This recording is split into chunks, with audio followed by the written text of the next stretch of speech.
سامعین محترم، جب بندہ مومن اللہ کی بارگاہ میں ہدایت کا نور طلب کرتا ہے تو مالک بے نیاز اس کی منشا کے مطابق جو وہ چاہتا ہے، جس کی وہ امید رکھتا ہے، جس کی طرف وہ راغب ہے، تو مالک بے نیاز اپنی شان کے مطابق اسے ہدایت کا نور عطا فرماتا ہے۔ ہر چیز بغیر مانگے مل سکتی ہے، ہر چیز بغیر طلب کیے ضرورت پوری ہو سکتی ہے،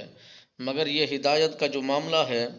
اس میں انوکھا معاملہ رکھا گیا ہے۔ جب تک انسان طلب نہیں کرتا، جب تک اصرار نہیں کرتا، جب تک مانگتا نہیں ہے، اللہ کی بارگاہ میں جھکتا نہیں ہے، عرض و گزار کرتا نہیں ہے، اس وقت تک یہ نور نہیں ملتا۔ مالک بے نیاز کی بارگاہ میں جب بندہ مومن عرض گزار کرتا ہے، مولا مجھے کامل ہدایت کا نور عطا فرما دے، تو مالک بے نیاز اسے اندھیروں سے نکال دیتا ہے، اجالوں میں داخل فرما دیتا ہے، نور علی نور اس کے جسم کے اندر ڈال دیتا ہے، اس کے جسم کو روشن کر دیتا ہے، معطر و منور کر دیتا ہے۔ جب بندہ مومن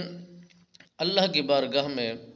یہ دعائیں مانگ کر اپنی زندگی کو خوبصورت بنانے کا شوق و جذبہ پیدا کرتا ہے تو مالک بے نیاز بھی اس کے لیے آسانیاں پیدا کر دیتا ہے، اس کی عبادت کو رائگاں نہیں جانے دیتا، اس کی دعاؤں کو رد نہیں کرتا۔ جب بھی وہ بندہ مومن کامل ہدایت کے ساتھ اللہ کی بارگاہ میں دعا مانگ مانگ کر اپنے آپ کو مطمئن کرتا ہے تو مالک بے نیاز اس کے لیے آسانی بھی پیدا کرتا ہے اور اس کے لیے راستے بھی بنا دیتا ہے، اور ان کی دعاؤں کو شرف قبولیت بھی عطا فرما دیتا ہے، اور ان کے مقاصد کو حل بھی فرما دیتا ہے۔ اور یہ بندہ مومن جب اللہ کی بارگاہ میں اتنا قرب کو حاصل کرتا ہے اور اس پر جہنم کی آگ کو حرام قرار دے دیا جاتا ہے، وہ بندہ مومن دنیا میں رہ کر بہترین زندگی کو بسر کرتا ہے، اعلیٰ نظام کے ساتھ اپنے آپ کو مصروف رکھتا ہے اور مشغول رکھتا ہے۔